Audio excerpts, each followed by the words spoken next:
Welcome to the WWE Podcast, your place for the most passionate wrestling analysis on the web. Just turn Roman heel. What is WWE waiting for? When other wrestling podcasts put you to sleep, you can count on the WWE Podcast to keep you engaged and asking for more. I've been watching wrestling for over 20 years, and that was one of the best matches I've ever seen. If you're easily offended, this may not be the show for you. Whatever happened to the men being able to physically retaliate against the women in WWE?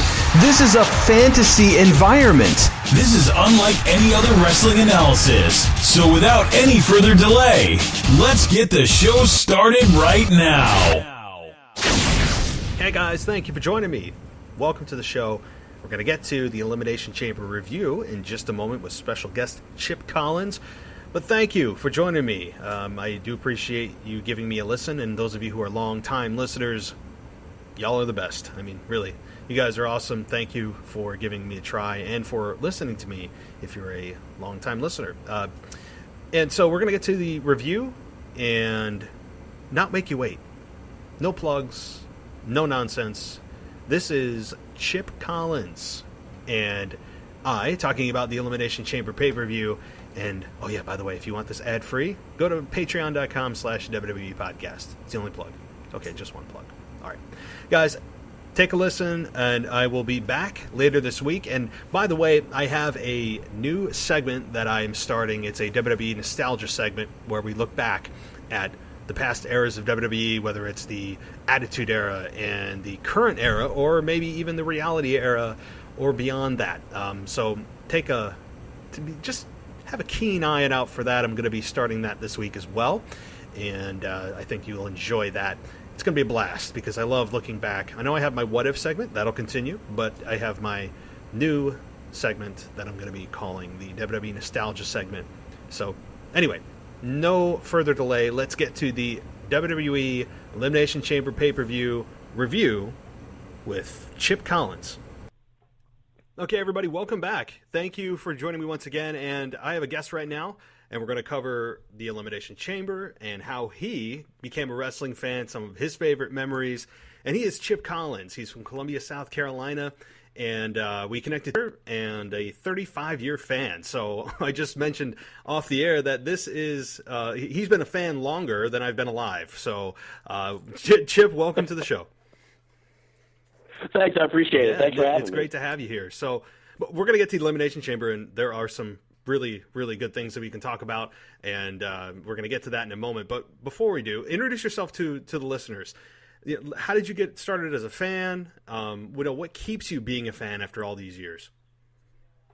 You know, I grew up on Crockett era NWA in the early '80s, back when the Koloffs and the Rock'n'Roll Express and Midnight Express were the big tag teams, and right when Ric Flair was really starting to make his run. Also grew up when Magnum TA really got hot with him and Tully Blanchard and the I Quit matches and that type of thing. When the Four Horsemen got their run, that was really exciting. That's what really got me going. The Four Horsemen is what really got me excited about wrestling, watching them on Saturday nights on TBS.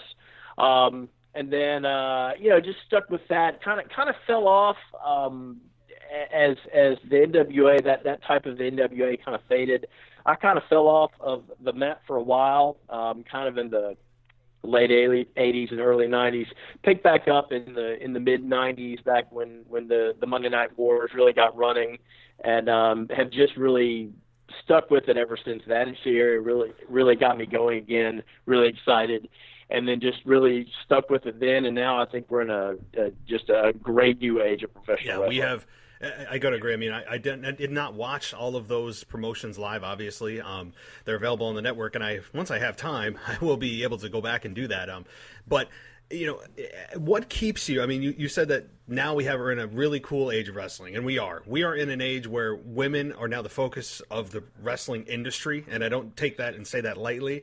We are in an age where, we've scaled back some of the goofy sports entertainment-y kind of things for, I believe, more of a wrestling-based product.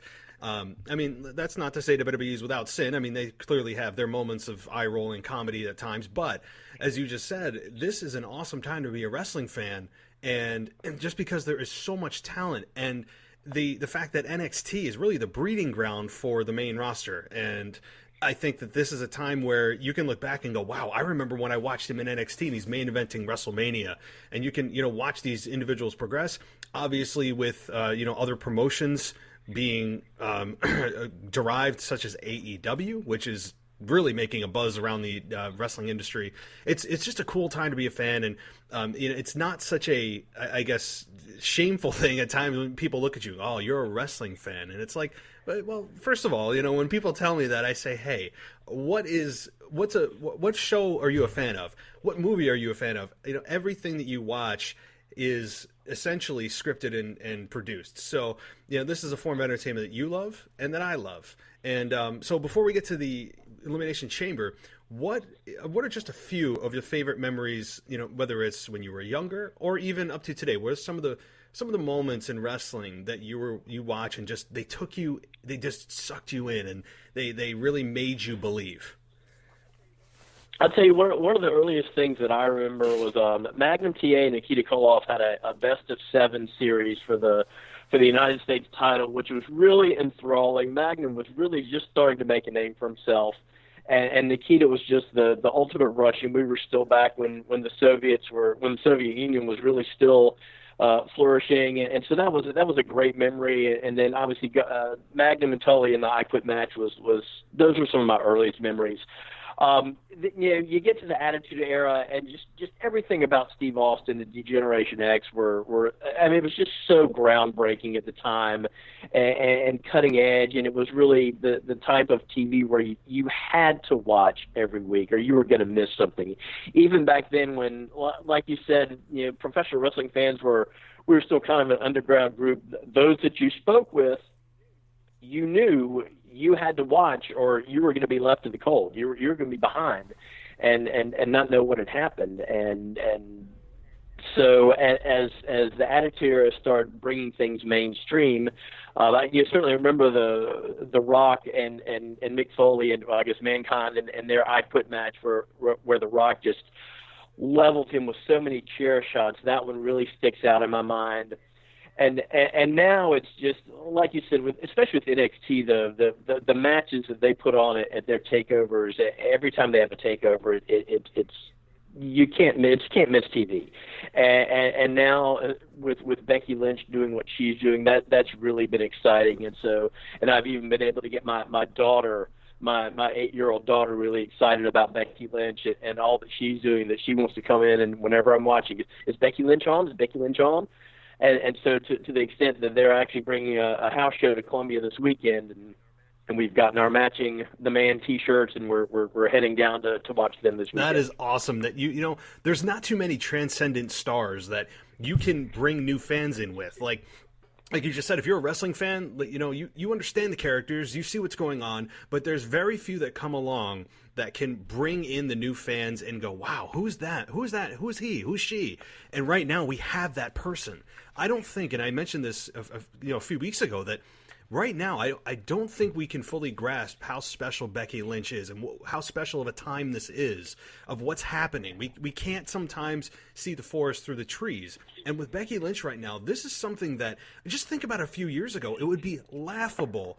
Not any disrespect, but just the way the women were presented in WWE, it would have been laughable to see the women in the main event of WrestleMania. You would have said never. Really, just the way that things were going. Yes, we had just dawned the birth a few years ago of the Divas, the much beloved Divas Championship into the Women's Championship. So there was that turn, but even then, you just said, I don't know when this is going to happen. So this is a time that we really need to just say wow and understand the magnitude of what's happening. And unfortunately and fortunately, it is also up to WWE's booking. And I am fearful at times of what they do with stars, and sometimes I don't know if they know how to properly really get the fans' support and continue that momentum. Oftentimes when fans see that, hey, they're getting behind this person, I don't know if I want the corporate selection, I want my selection.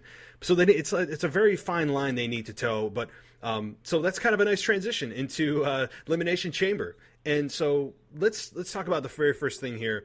While we're talking about Becky Lynch, what was your take last night of what she did coming in the ring and brutally beating down Charlotte and Ronda Rousey.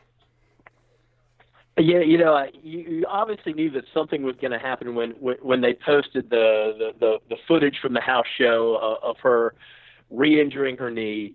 You knew that was going to lead into something last night. You didn't know exactly what it was, but as soon as you saw her walking in on crutches, you went, okay, here we go. Someone's getting beat down. I was a little disappointed in the Ronda and Ruby match itself because I felt that Ruby got a little short shrift on the deal. But I understand why it was done, and I don't really think in the long run it's going to hurt Ruby. I think with Charlotte out ringside, it gives you more of an excuse to do that because Ronda's basically trying to prove to Charlotte, look, I'm coming for you. Let me get rid of Ruby and focus on you.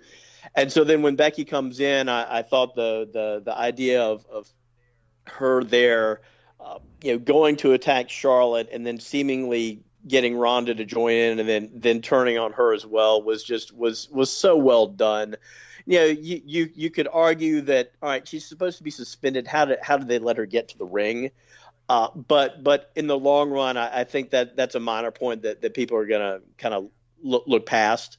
But I think being able to turn her on Ronda when they had been trying to build up Ronda with, well, maybe she's kind of fallen in with Becky and kind of not being a friend of Becky's, but kind of a cohort of Becky's. They showed you that, no, that is not the case. Becky is out for herself, and she's going to do whatever she can. Yeah, I think that's well put. And, like you just said, she's got that injury again to her knee, which at some point I would like to see her, at full strength. And I think at somehow, some way they will get her at full strength come WrestleMania, which whether it's a three-way, and we'll get to that whole dilemma in just a minute, or whether it is one-on-one, and we get the match that the fans have been asking for all year, and that is a one-on-one Becky Lynch-Ronda Rousey match. And so I hope they get her to 100%. I don't want to see Becky Lynch go in there with any sort of injury. I really don't. I understand the psychology of having a babyface struggle and have a disadvantage and fight and claw and scratch, all of that.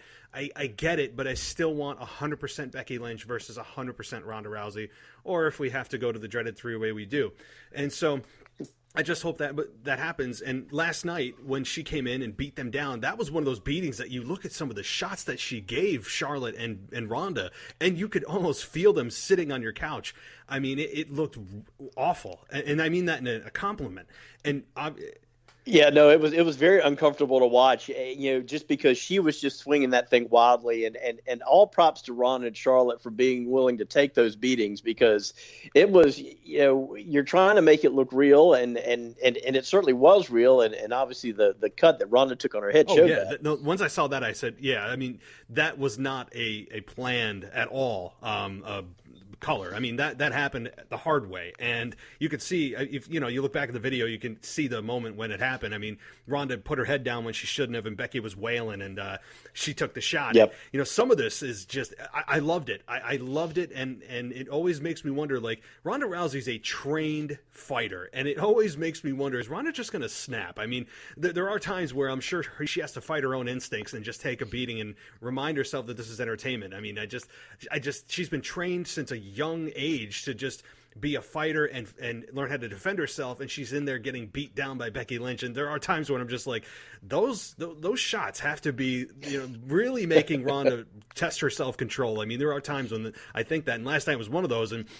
But overall, I really did like the segment. As you just said, though, I mean, the Ruby Riott deal, it is what it is. I'm torn on how I feel about it. I don't think that this will be something that people will feel damages Ruby Riott for the long term. Vince McMahon often relies on the fact that wrestling fans have short memory, and you could easily build her back up with just even a few weeks of dominant performances against opponents.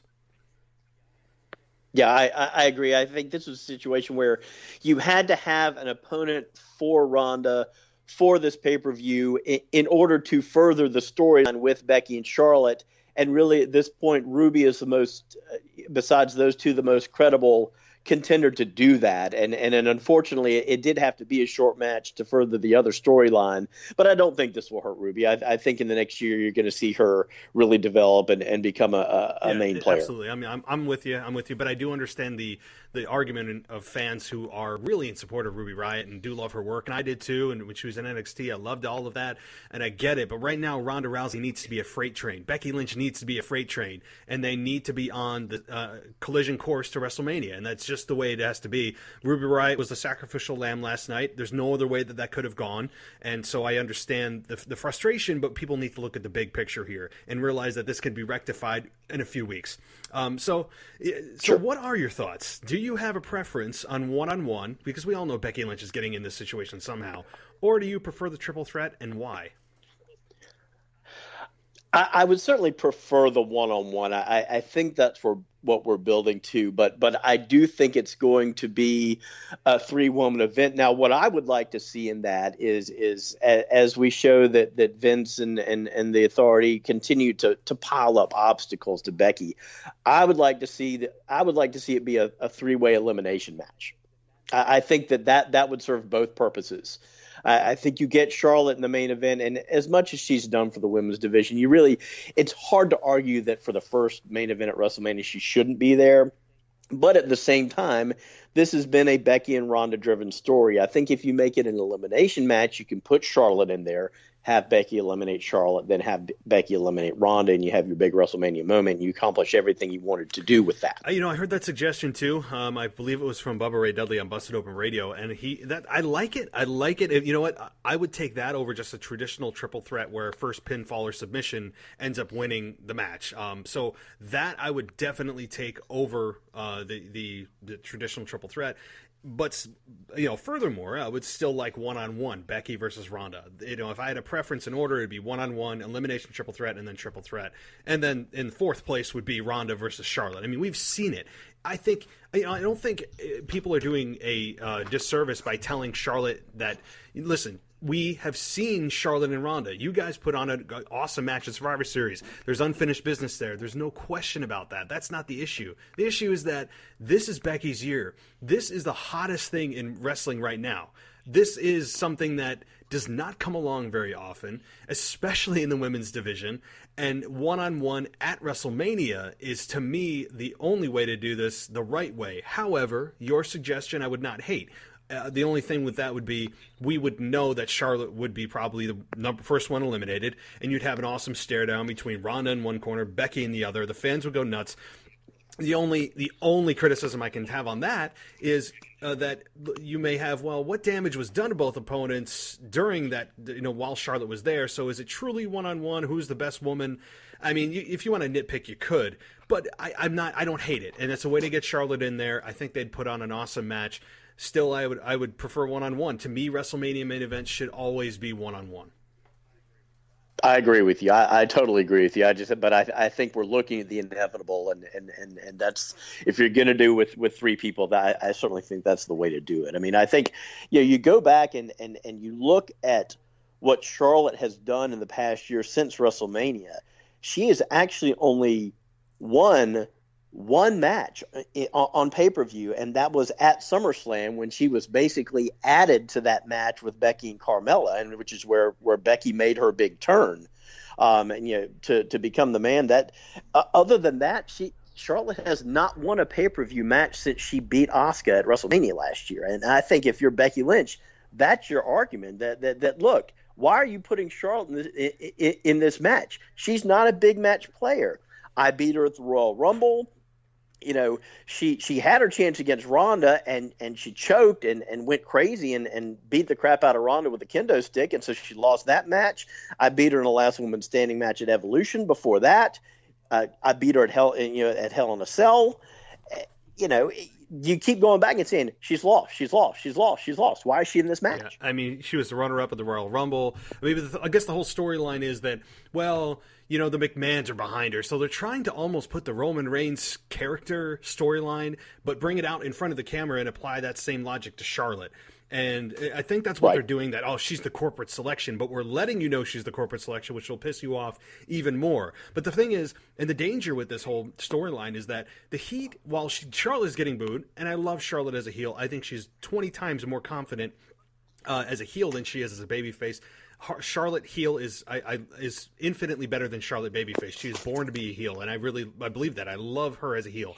The problem is that this whole thing could be putting heat on Vince McMahon and the company rather than where you want it, which is Charlotte. And so that's the danger. I still believe, and the more I think about it, I really think it will be a triple threat elimination, so that you get the best of all worlds and everyone goes home happy and Becky ends up winning, and all of this was for naught. Now everybody flipping out on social media was for nothing.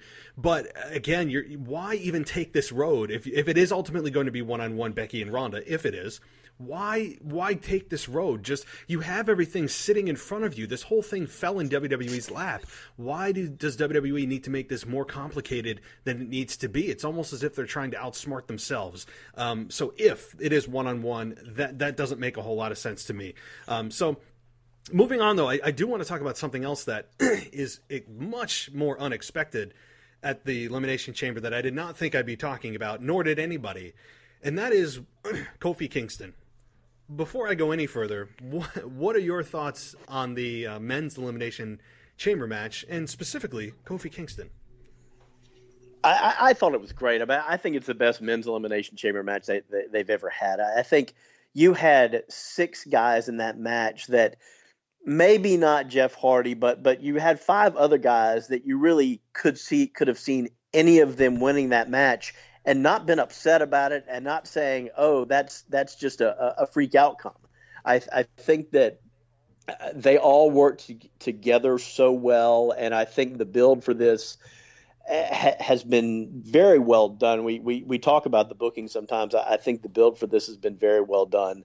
I think they kind of telegraphed where they were going a little bit with the gauntlet match last week, that with Kofi going so long in that you kind of had a feeling that at the end it was going to be Daniel Bryan and Kofi coming down to it. But that does not lessen the quality of match that those two guys put on just by themselves. I think that even though the quote unquote smart wrestling fan in me knew that Daniel Bryan was going to win that match, they did such a good job that I was able to sit there and go, gosh, could they really pull the trigger and put this on Kofi? And I think that's the mark of two professionals that do such a good job. It really had me, and I tweeted this out, that this was the first time that I'd been emotionally invested in a match in a long time. These are the moments that you remind yourself and are reminded by wrestling that this is why you're a wrestling fan. And it's moments like that. Now, as you just mentioned, you've been watching for 20 or 35 years. I've been watching wrestling for a little over 20 years. And I just remember those moments in time that you just believe. You lose track of time. You get invested in the story. And as smart of a fan as you think you are, there are times, just like last night, that WWE makes you think. And that does not happen very often. Oftentimes you can you can read the tea leaves. You know where they're going most times. And last night was just such a cool moment, not just for the fans sitting at home, but the fans in the arena who, they really, really helped make that moment as special as it was with Kofi, even though he didn't win. With the fans you could hear it. There wasn't anybody, I don't believe, sitting down. The entire fan base was all thousands, I don't know how many people, thousands of people that were in the arena were all behind Kofi, move for move, punch for punch. And they were just invested completely, and they were beginning to believe. I was sitting there going, and just as you did, that wow, could they do this? I mean, when he hit the Trouble in Paradise when Bryan was going for the running knee, I said, oh my God. People are now clamoring for Kofi Kingston versus Daniel Bryan at WrestleMania, and I don't think that would be such a bad selection. And I'll tell you why, and then I'll ask you the same question. The reason is, it's a great number one. It's a great kind of up and coming story. It's a great longevity story for Kofi Kingston after 11 years of being with the company. It's a nice story for Kofi Kingston, And the fans clearly are behind him. I think he's been one of the most underutilized talents in the WWE. Yes, he's with the New Day, but they are more of a comedy act than they are being taken seriously. And this adds that level of legitimacy that Kofi has been missing for a very long time. And bringing him to the main event of WrestleMania, I think the fans would love it. I really don't think, you could say, well, it's not a big name brand. WrestleMania sells itself. You don't need name brands anymore to sell WrestleMania. I mean, you could have an NXT level card that no one knows the name, but WrestleMania would, I guarantee, still have the same number of network subscriptions. So if that's the reason, I don't think that's a good enough reason. I think they would put on a clinic. It would be entertaining. It's new. There's nobody on the SmackDown roster right now that, to me, stands out as a good opponent for Daniel Bryan and a new opponent for Daniel Bryan. So I would be in support of it, but I don't know if they'll pull the trigger. But you got to wonder if Kofi Kingston changed some people's minds backstage last night. Yeah, I agree with you. I think that's the point you made there towards the end is the biggest thing is that, I mean, we're a day short of seven weeks until WrestleMania now. So at this point, do you have time to build up a full another story, especially when you have another pay-per-view in 3 weeks that you have to make a match for? You've got to build a story for that. And then for WrestleMania, I don't know who else you would use to be the opponent for Daniel Bryan other than Kofi. That being said, I mean, you mentioned Busted Open Radio earlier, and one thing they talked about today was that, as well as Kofi has done this last week or so, that he's basically taking Mustafa Ali's place, and all of this was originally planned for him, it looks like. So, do you come back and maybe try and, if Ali gets cleared in time, do you build a storyline with the three of them? I'm not sure, but I do think that in some way Daniel and Kofi have to be involved in that main event of this, or not main event, but the match for the WWE Championship at some time. They do, and like you said, I would have no problem with that. I understand that Kofi was nothing more than a replacement for Mustafa Ali, which to me makes it even more incredible that we're talking about it for a guy that was a replacement for someone in the Elimination Chamber. But I just don't think that, if I was gonna put money on it, I would think that right now WWE is not going to put Kofi in the main event of WrestleMania, and the reason is that they'll probably say to themselves, well, this was just a flash in the pan for Kofi. As great of an athlete as he is, I mean, unless we see some consistency of fan support and fan movement for Kofi Kingston, it was a nice feel-good story. It was a nice match. You have good ring psychology with those two in the ring. They're both veterans of the game. And I would think that they would need to see more than just last night, and I don't blame them, of fan support, fan movement, for this whole refresh that they're listening to us now. I would think that they need to see consistency in that support, and so I think the fans are going to have a big say in this down the line. Yeah, I agree. I do think that you could always, just because you put Kofi against Daniel at WrestleMania does not mean that you automatically have to give the title to Kofi. I mean, you could always just give them 25 minutes to go out there and put on a great show and still have Bryan keep the belt. You could always do that, and that way you reward Kofi for his 11 years and what he has done, and give him that opportunity at WrestleMania. And who knows, maybe down the line at one of the lesser pay-per-views, you give him a chance and give him a shot at the title, and maybe give it to him eventually. But there's a reason that they made that new belt for Daniel, and he's going to keep it for a while. So the question is, what if not Kofi, who and how? Right, and I feel like we've seen every matchup with Daniel Bryan that at least from the perspective of, well, I mean, these two, we've seen these two, we've seen AJ Styles and Daniel Bryan multiple times. We've seen Daniel Bryan and Randy Orton. I mean, Randy Orton is more, the thing with Randy Orton, and I will say this, Randy Orton is a guy that is, and I heard this, I can't remember which podcast it was, but it's a great reference for Randy Orton, a great analogy. He's the guy that's driving on the highway 55 miles an hour. He's not getting there as quick as he could, but he knows how to stay in his lane, and he gets there. And he's the guy that just is careful, and he's trying to extend his career, and I understand that. He's a guy that just feel like he's never reached his full potential, and could have been if presented right. a good opponent, a formidable opponent for Daniel Bryan at WrestleMania. The problem is Randy Orton's a heel right now. He prefers to be a heel, and I don't think Randy Orton's the guy you build around at this point in 2019.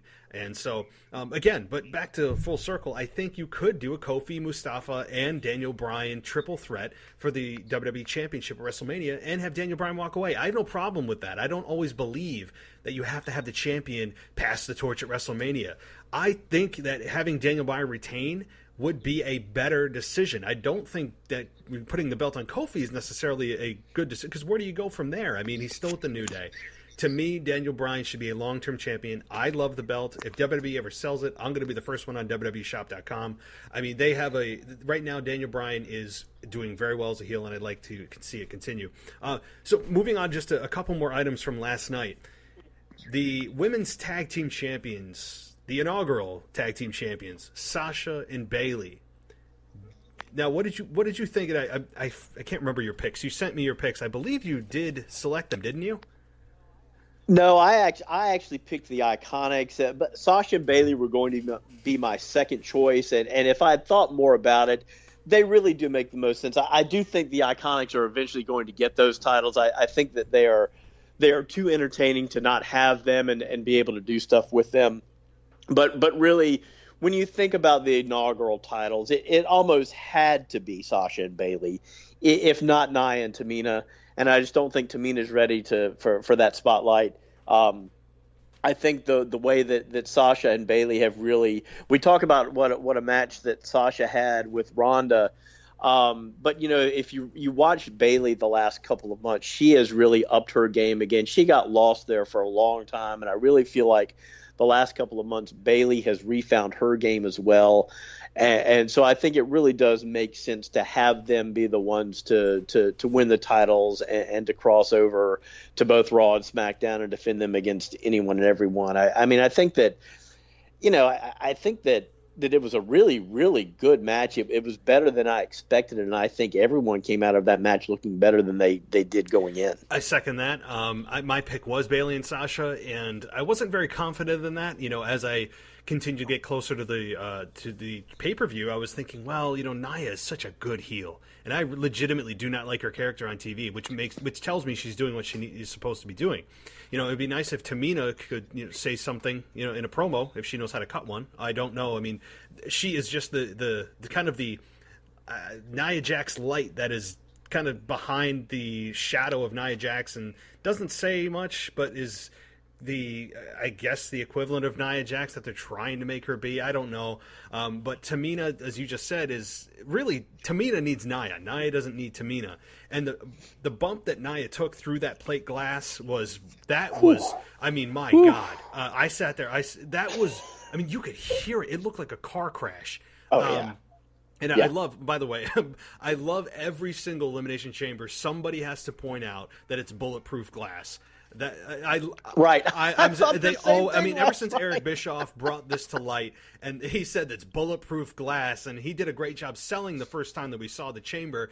Every single time since then, someone goes through the pod or some kind of destruction of that plate glass, plexiglass, whatever it is. Apparently, is bulletproof, but not immune to human bodies being crashed through it. So. Yeah, I mean, look, I think that Bayley and Sasha, with all the nonsense over the last year and a half of just like, I don't know where they're going back and forth, and fans not caring because they don't even know where WWE's going. And I don't think WWE knew where they were going with it. I mean, it seemed to change from week to week, and it was getting just to the point of not even just frustrating, just like, I don't even care. And so, as you just said, though, I think that now that they're a little more established, Bayley has come around with her character. In ring, I see some improvements. Sasha with her match with Ronda at the last month's pay-per-view. They right now are, as you just said, it only makes sense to have them as champion, the first women's tag team champions. And, as much as I like to see babyfaces chase heels, the heels is, usually are better champions, and having that storyline of the babyface chasing the heel is usually the best story to tell. But in this case, I think it makes sense. You have Sasha and Bayley as the most established stars on the roster, and you want to make a statement with the very first women's tag team champions. Yeah, I agree, and this may be straying a little far off topic, but I can't help but notice you see a long time veteran like Kofi who is one of the best workers they have getting his time. You see Sasha and Bayley earning their tag titles. You see the Revival finally getting their shot and getting their titles. I can't help but wonder if all of the news that AEW has made in the last couple of months has led to some of these things, to letting these people who are the most talented start getting their shots and really start getting some recognition again. I'm sure it has a little bit of something to do with it. And, I don't think that it's coincidence that it's also Black History Month, and WWE seems to be giving the black superstars more of an opportunity. Although, I mean, people would say, oh, that's racist. Well, no. I mean, if you look back at the history, look back at Black History Month, there are times where they tend to bring those individuals out into the forefront more than they would the rest of the year. Whether that's coincidence, I don't know, but it has been brought up, and there was maybe something to that, maybe not. So one other thing I want to talk to you about, and I know that there's some other matches on the card, like Bobby Lashley losing and so forth, and Buddy Murphy retaining the Cruiserweight Championship. But with the Miz and Shane losing their titles to the Usos, which I will admittedly say I did not see coming. I thought it was going to happen at Fastlane, and then we'd see the split and the breakup, and the breakdown we all know is coming to WrestleMania with these two. But the fact that Jimmy Uso was arrested over the weekend, and he had his run-in with the law, I thought solidified the fact that, there's no chance of putting the belt on these guys, and they did. So what are your thoughts? Well, I think that you have to, first of all, we don't exactly know what that situation was, and if we've seen anything from the news lately is what you first hear from some type of situation like that may not be the full truth, and you may not know the full story until much later. So I think that I don't know that really affected what they were going to do. I think that this was the perfect time to do this, and I did mention this in my picks to you, that I thought the Usos would win this match, and they would start very subtly sowing those seeds for the Miz and Shane breakup. And I think that in doing it at this pay-per-view, it enabled them to start it. You're going to have this 3-week period where Miz and Shane are going to try and make up and try and make it right. And so you get to Fastlane, and Fastlane is where it's really going to snap, and that's where they will set that match for Shane and Miz. And you'll have 4 weeks until WrestleMania to really build that up. And I don't think it's coincidence that they came out and had Maurice come out and say, hey, we're expecting another baby. I'm sure that's going to be used in the storyline somehow, somewhere. So I really think this was the good way. You could have waited until Fastlane, but I think you would have had to express the storyline a little more. This gives you a little more time to drag it out and really develop it a little further. Yeah, I think it happened. Your logic makes sense. For some reason I was thinking, well, they'll at least have one successful title defense, and then they'll start seeing cracks in the foundation, and off to the races we go. So, I mean, I'm fine with it. I don't dislike the fact that, Shane and The Miz lost. And to be honest with you, I don't think Shane McMahon belongs in there with world-class athletes anyway. I really don't. I mean, I don't even know how this guy's remained a babyface for as long as he has, after winning the World Cup in a very controversial fashion. After putting himself in Survivor Series elimination matches back-to-back years, after being put in the Undertaker Hell in a Cell match as Vince McMahon set that up. He's going toe-to-toe with AJ Styles at WrestleMania. I mean, some of these things, it's not believable, and it just feels so entitled of Shane McMahon, the son of the promoter, being able to go in there and play in the sandbox whenever he wants. He's not a trained athlete, at least in the storyline of WWE. He's 50 years old, and we're just supposed to believe that he can go toe-to-toe with The Undertaker, toe-to-toe with anybody, and it just, to me, rubs me the wrong way, and I would love to see a Shane McMahon heel turn. I don't think it'll happen. I think The Miz is going to be the one to play the heel here, but I would love to see a Shane McMahon heel turn. And as we all know, if you look back at Shane McMahon before he took his 7 or 8 year hiatus from WWE, during the Attitude Era, he was an awesome heel with Vince McMahon. I love Shane as a heel, And since his return 3 years ago or so, he has been all babyface, and the fans still continue to support him. So, do you ultimately think that it's going to be The Miz, or do you think it's going to be Shane McMahon? Do they dare go Shane McMahon road and turn him as the heel? I go back and forth with this, and I can see your point about the use of Shane. I will say this, though, that Shane is a guy who you always know is going to go out there and give you 100%. And you've got a guy who you can use at WrestleMania or some of these big pay-per-views for someone who does not have a program, who they did not have a program planned for. If you go back and look at some of his past WrestleMania appearances the last few years, it's usually what would they be doing with The Miz if they did not have Shane to use him with right now? I don't know that The Miz would necessarily have a program because his program with Daniel Bryan had run its course. Where were you going to go with Shane or with Miz next? So I think Shane's a guy, kind of a utility guy that you can use to get a good match out of at Mania and give someone a good match at Mania who may not have a program otherwise. So I think there's that to be said for Shane. Now, all that being said, for the longest time, I thought that they were going to have Shane be the heel turn. They were kind of telegraphing it with the whole World Cup thing. And then I started getting the sense that, well, maybe they made you think that so that when you saw The Miz do the turn, you wouldn't see it coming. Now I'm just not sure. I think at this point they've really kind of done it so that you can see it going either way. I think with The Miz's new show getting ready to start up again, my tendency would be to think that maybe they are going to turn Shane heel so you can have Miz be the baby face, and with he and Maurice having the baby coming along with another season of Miz and Mrs. coming up, that you could have the lead in for that, but I just don't know. Yeah, well, that's fine. I mean, that's what I don't mind not knowing.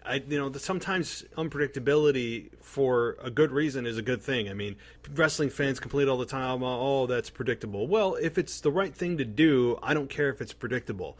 But like you said, I would like to see a Shane heel turn because it's been, I think, long overdue. The Miz, we've seen him heel basically his entire career, so I would like to see the roles flipped.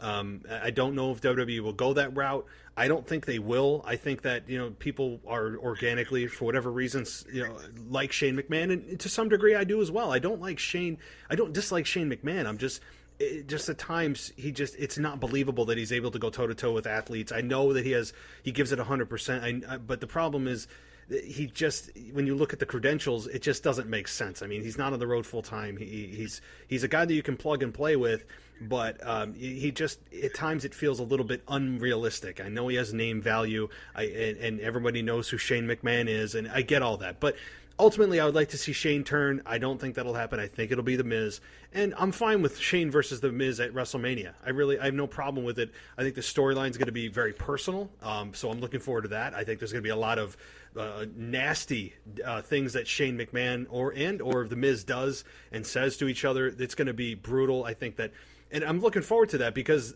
that's a match that's going to be, I think, overlooked with so many other matches at WrestleMania.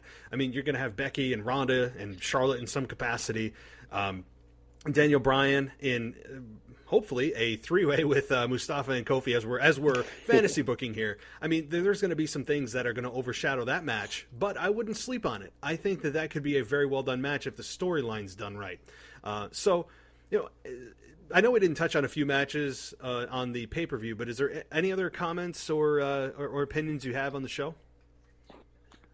No, I think we pretty much covered it. I do think that the Buddy Murphy Akira Tozawa match was a really good match, and I think that those guys do consistently good work. I think that 205 Live roster is very solid, and they're very underrated. It's been a good show. They've done a good job developing that. My one question as we go into WrestleMania is what they're going to do with Asuka. I'm just really confused as to what they are going to do with her. She has to have a match at WrestleMania. You can't have the SmackDown Women's title not be defended at WrestleMania.